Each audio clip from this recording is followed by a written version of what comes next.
Tēnā koutou, tēnā koutou, tēnā koutou katoa.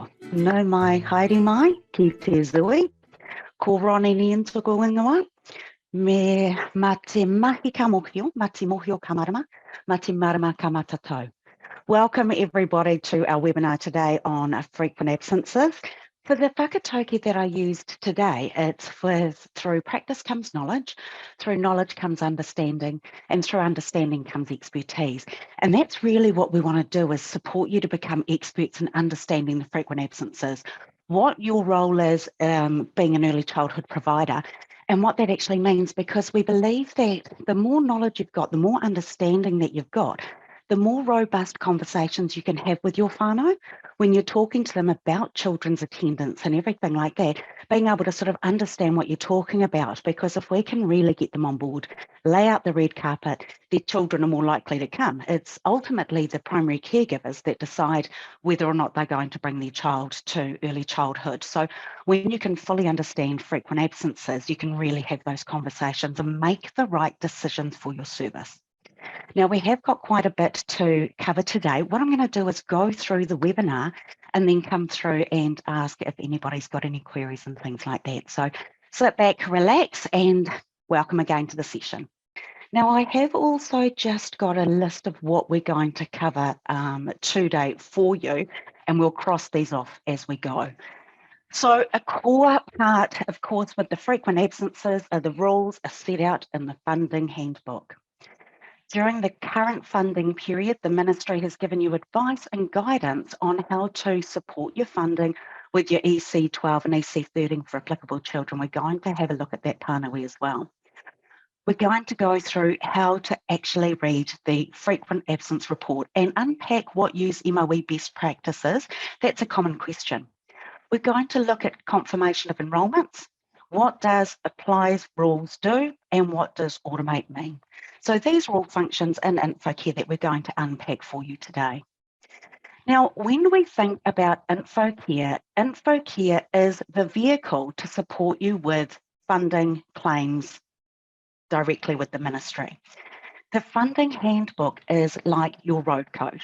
So when you can, when you can't go, when you need to indicate all of those sorts of things, it's very similar to the road code. So when we're thinking about frequent absence rules, it's like coming up to a roundabout. You need to decide whether you're gonna, when you're going to indicate, whether you're going to take the first exit, whether you're going to carry on through, you know, what sort of compliance you need to do to be able to get yourself safely through the roundabout as such.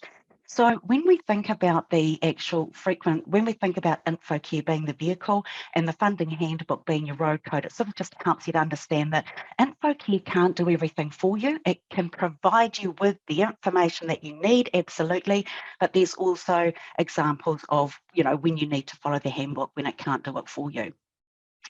And here, of course, is the step-by-step of what you need to do when you're reviewing your frequent absences. Now, remembering that June got reset to month 1. So basically, it doesn't matter what the attendance pattern of a child was prior to 1 June, that's all been ignored, and we're starting with June being month 1. Now, the Ministry also understands that there's reasons that children may not be able to attend, and this is due to the current climate of New Zealand with RSV, flu, COVID, etc. So within the bulletins that the Ministry has published, if we come down to the 12th of May bulletin, we can see what exemptions they are allowing you to do to continue to claim funding for applicable children. So when we come down to our 12th of May, we've got our funding protections for June to September, so this current funding period. This is where they're stating that if a child is absent due to one of these 4 reasons, this is where you can have the parent complete an EC13 form and you complete the EC12 form together. And then that way, this child can be exempt from the absence rules for the period of time specified on the EC13. So these are the reasons here that you may be able to exempt a child from the absence rules. Now, how do you actually do that? Once you've got the documentation, what you're going to be doing is coming to the child selection screen, selecting the particular child that you've got the exemption for. I'm just going to select any child. You'll come to timetable and you will add a new timetable. So when we go to add the new timetable, you put in the effective date for when the exemption starts from. So if it's in the past, you can go through and populate when the exemption is from, and you've got the special needs selection here. You would turn that on or turn that off. So turn it on when the exemption starts and add a new timetable for when the exemption ends, removing the special needs selection. This will tell Infocare that for that period of time, that child should be exempt from the absence rules. Just a reminder too, unless you're changing the child's enrolled times or days or 20 hours ECE, then you don't need to get a confirmation of enrolment signed by the parent if it's simply selecting special needs or not. So then you'd click update and then you'd add a new timetable for when the exemption ends, removing the special needs selection. I'm just going to cancel out of there. So when we just do a check back on where we're at, we've looked at the funding handbook and we've got that open beside us for when we're looking at the frequent absences. We've had a look at the pānui and how to record an EC12, EC13 exemption for the child. So we'll take that and we'll cross those off our list. Tick. Right, so when we're looking at the frequent absence report, you come to reports, you come down to child reports and select frequent absence. It always defaults to the current month that you're in. And what I'm going to do is just go to previous months so that I can review the report for June of 2022. So now when we click print, what we've got is a report of just those children that have broken an absence rule, what rule they've broken, and for how many months they've broken that rule.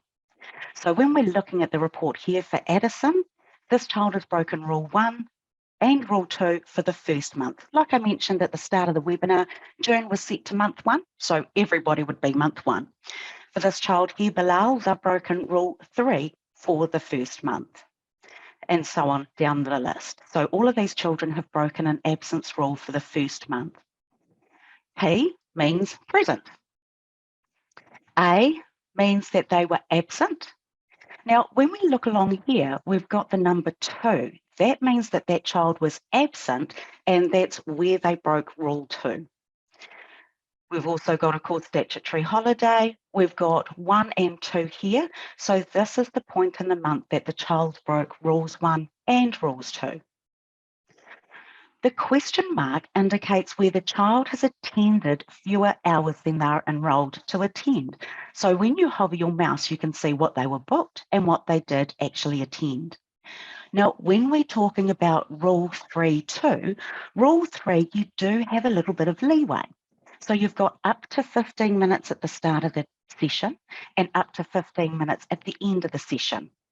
So that doesn't equate to half an hour a day. So if a child arrives half an hour late, they have the potential to break the absence rule. If the child comes in, so this child's enrolled to be 9 till 3, the child came in at 9:10 and was maybe collected at, say, 2:50, that child is within the allowable timeframes for attendance. So when we look down here, rule 1 is about the same day of the week of the calendar month. So when we think about calendar months, our 1st, 2nd, and 3rd of June is week 1. It's not a full week, but it's considered week 1. Then, of course, you've got week 2 from the 6th through to the 10th, week 3, week 4, and then, of course, you have actually got week 5. So there are 5 weeks in this calendar month. So more than half would be 3 weeks. So, for example, the ministry focuses on what's more than half. So, for example, when we're looking at rule 1 that's been broken, so it's counting up the number of Tuesdays in that calendar month and how many times the child was absent.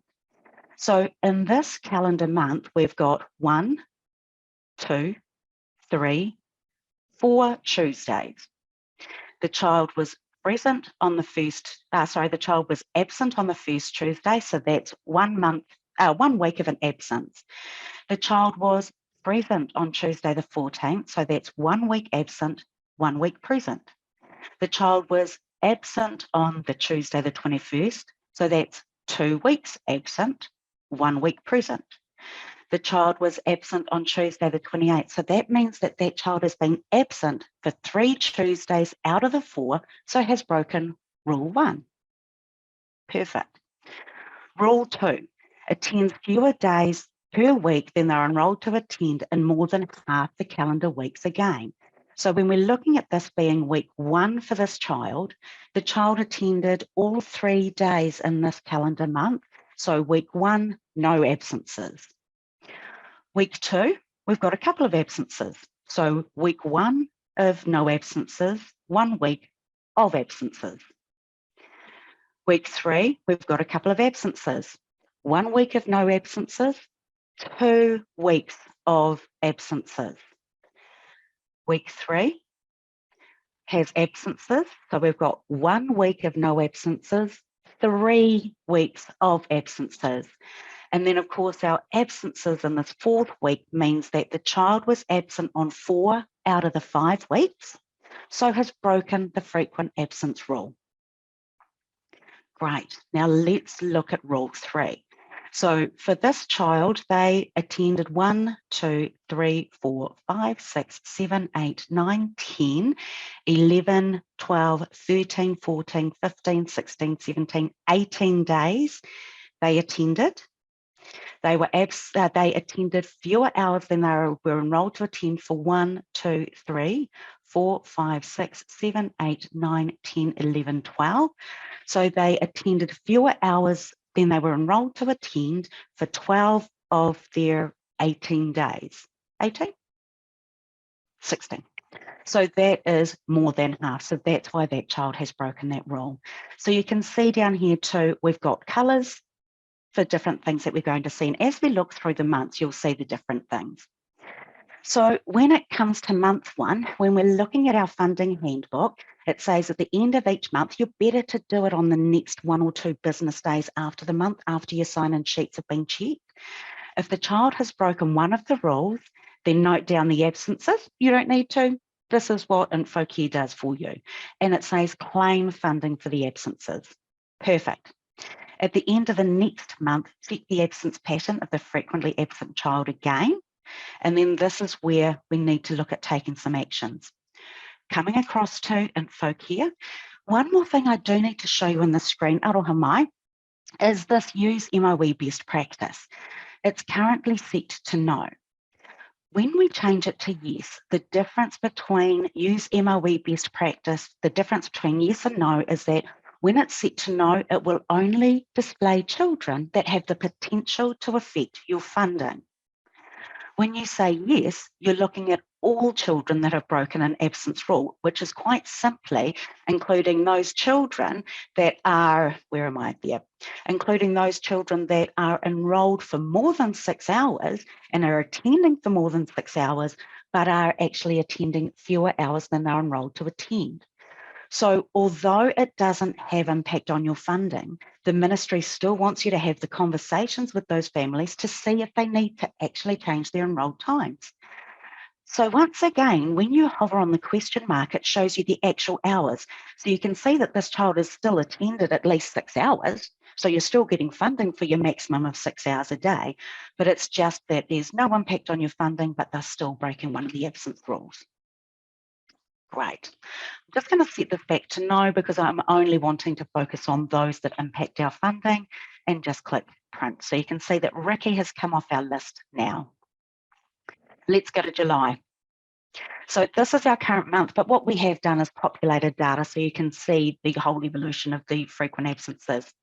Now, when we click print, we can see now that we've got some more pretty colours. So our orange is the rule broken in the previous month. Says discuss the enrolment with the parent and print a confirmation of enrolment. So Addison has broken rule 2 for the 2nd month. You'll notice that this time the child hasn't broken rule 1. So it's only rule 2 that the child has broken. The colours introduced here is showing you at what point in the month that that rule has been broken. So it was from the 13th of July that the child was absent and has broken rule 2. So what do we need to do here? Like it says in the funding handbook, what we need to do is that we need to get a confirmation of enrolment and claim funding for the absences for that child. So in effect, if you don't have a confirmation of enrolment for these children, you can't claim funding for their absences or non-attendance in the third month. So how do you confirm an enrolment? Simply click on the child's name and that will bring up the confirmation of enrolment for you to then print to your printer and have the parent sign it. File that with their enrolment agreement. So you would do that for each of the children that have broken a rule for more than 1 month. This is too where you're having a conversation with the parents and saying, hey, look, you know, your child's regularly absent. Does this enrolment meet your needs? And when they sign to confirm, yes, the enrolment meets the needs, then you can go ahead and claim funding for their absences in this month and the next month. If you don't reconfirm, then you can't claim funding in the third month. So let's pretend that we didn't get a signature, say, from Bronwyn's parent. So now when we come to August and when we click print, that means that for Bronwyn, you wouldn't actually be entitled to claim funding for the child's absences if you didn't reconfirm. Now, what you'll notice too is that it doesn't say anything about reconfirming at month 3. You might decide it's best practice to have another conversation with the parent at month 3, talk about their attendance, talk about their needs, you know, see if there's any way that you can assist with them attending. Like, so if parents really understand the importance of their child attending, you know, they get that sense of belonging, and it's about trying to, you know, work with the families to get their child attending, because we all know early childhood is the best place for children. So it states here, funding for absences in the third month must only be claimed if the child's enrolment has been reconfirmed. And this is where it states you can't if it hasn't been reconfirmed. Now let's look at month 4. Funding for absences in month 4 must not be claimed, and the enrolment agreement must be changed to match that child's attendance. So let's have a look and see what it looks like for the 4th month. So if we just skip ahead to September, which is our 4th month, when we click print here, we can see these red colours to say that the child has broken the rule in the 4th month, discuss the enrolment, apply the rules, etc. So looking at this is the point in the month where the child has broken rule 2 for the 4th month in a row. So you can't claim funding for these absences. Now, you've got 2 choices, because when it comes to the funding handbook, it's not specific as to what absences cannot be claimed. That's more of a sort of discussion with the ministry. Remembering that Infocare software has been tested and approved by the ministry, when you choose to use the Apply Rules button, Infocare will update the sign-in sheets to not claim funding for the days in the month after the point the absence has been broken. So when we go to use the Apply Rules, Infocare will update the sign-in sheets for these days to not claim funding. You have also got the option to change it yourself. So when you come to the likes of your sign-in sheets, when you come to the month that you've lost the funding, for example, I'm just going to skip forward a bit. So if you choose to do that manually, you've got the option of coming to the sign-in sheets, and you've got the option to come here to select no funding if you don't want to claim funding for that day. Or if you select casual funding, what that will do is Infocare knows that you can't claim funding for a casually funded child when they're not in attendance. So if you're thinking about Rules 1 and Rules 2, if you select casual funding, Infocare will unfund this child because it's absent. When you select no funding, once again, the child will not be funded for that day. Sometimes clients will choose to select casual funding for all of the absences they don't want to claim for, and that could be Rules 1, Rules 2, or Rules 3. And it just means that you don't need to decide whether or not to select no funding or casual funding. So in the case of Rule 3, if we selected casual funding, and if this child didn't come in until 9:30, for example, funding would only be claimed from 9:30 until 12 o'clock. So that's how you can choose to unfund a child manually. Great. So now there are lots of discussions about what auditors have advised in regards to the absences for the 4th month and what you're entitled to claim funding for. And it can often depend on your auditor. There are different definitions, but it's more a question for the ministry. We are all waiting with bated breath for an update for the funding handbook to specify what absences you can't claim funding for, whether it be all absences from the point in the month or as per the same pattern. Great, so let's go through with looking at what else we've got in the frequent absence screen. So when we come to our frequent absences, so like I said, apply rules is where Infocare will go through and not claim funding for you. So if we click print to here, we can see we've got our reds and everything like that. If I click apply rules, it just comes up to confirm that you've got 8 rules to be applied. When you click OK, you can see that the rules have been applied for September. Let's print that again. And now what we can see is that these are green, and that's because the rule has been broken and no funding has been claimed for the days that you're not entitled to claim the funding for. So let's just come back to have a look at our notes and let's see if we've got everything covered that I plan to.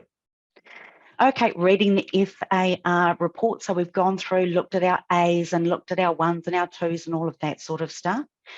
Using MoE Best Practice will bring up children who have broken Rule 3, but are still attending for the minimum, for at least 6 hours, so there's no impact on your funding. Confirmation of enrolment, so that's where you're clicking on the child's name to print their confirmation of enrolment, then sending it to the printer. What does apply rules do? What we can see is that these were previously red because they were days you're not entitled to claim funding for. When you click on the apply rules button, that has gone and unfunded those children on the sign-in sheets for where you're not entitled to claim the funding. Automate, I haven't covered that. What you can choose to do is that in this world, people are wanting to have things automated so that they don't need to worry about it. Ultimately, for us at Infocare, when we're thinking about our roundabout, and when you're doing an automation, there's risks with it. For example, if the sign-in sheets hadn't been updated correctly and everything like that. But you have actually got the option to automate so that you can have the apply rules function happen automatically for you from a particular day. Now, you would want to be very careful about what date you would select. For example, you wouldn't want to do it on the 1st of the month because potentially you haven't updated the child daily sign-in sheet for the last day of the month. So there's some real careful things that you need to consider before you choose whether or not to automate your frequent absences. Now, we can't automate the likes of needing to print a confirmation of enrolment. This is something you need to actually do. And like we saw in the funding handbook, is that if you don't get the confirmation of enrolment signed on that 2nd month, you can't claim funding for the absences in that month or the following month. So if we're thinking about coming up to our roundabout, it's about you needing to have a look at what's happening around you to make those right decisions. So automate can be done if you choose to. So just coming across to have a look. So these are all of the sorts of things that we have covered. Now, please feel free to disconnect from the session when you've had all of your questions answered. The frequent absences can be confusing, which is where it's a bit of a grey area. And like when we talk about auditors, similar to a police at a giveaway kind of thing, whether or not they choose to pull you up because you didn't indicate on or indicate out or anything like that. But the key thing is just making sure that, you've got your documentation to support your funding claim. Do I need a medical certificate at the moment for the EC12, EC13? No, your EC13 form forms your medical certificate. Now, remembering that is the primary caregiver can complete that EC13 form in lieu of a medical practitioner for those reasons. What about the 5th month? There's no 5th month. It continues to be 4th month, 4th month, 4th month, and that's a really good question. Often we have people say, well, how can the rule be reset? Or I gave the child a new enrolment, yet they're still coming up on the frequent absence report. just giving them a new enrolment isn't enough to reset the frequent absence rule. It's about the child's attendance. So as soon as the child is attending 50% of the calendar weeks or the days in the calendar month, then that rule the frequent absence rule will be reset. So for example, we saw that with our Addison. So in June, the child broke Rule 1 and Rule 2. In July, the child only broke Rule 2. So that means that in August, it was reset to 1 because that was the first month that they had broken Rule 1 in that sequence.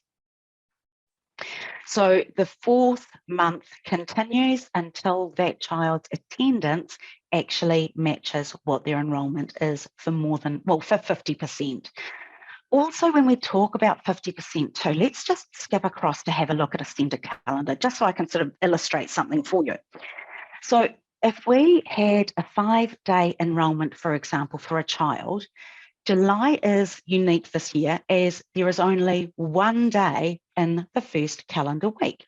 So if that child is enrolled for 5 days and if the child attends for this day, that's week 1 with attendance. Then of course you've got 5 Fridays in that calendar month. If your child isn't enrolled on a Friday, then you've only got 4 calendar weeks in that month for that child's attendance. So 2 solid weeks of attendance is enough to reset the frequent absence rule. So if they attend for 2 solid weeks out of that calendar month, and it doesn't matter what weeks the 2 weeks are, as long as though there's 2 weeks of solid attendance, remember I'm talking about a child who's not enrolled on a Friday, for example, then that is enough to reset the frequent absence rule. Can I unapply the rules if I've pressed the button by mistake? What you can do is you can go back to the sign-in sheets that are affected and you can easily see them on the report and change that funding back to normal funding if you choose. Great question. Okay, talking about half the calendar month. What if a child is absent for 2 Tuesdays out of 4? Is that considered more or less than a calendar month? That is considered half of the calendar month. So that means that if the child is absent, I'm just going to select anniversary day just because it's at the top of the list. And that's a Monday that I've selected it for. If the child is enrolled for Tuesdays, does not come for 2 out of the 4 Tuesdays, that child has not broken Rule 1.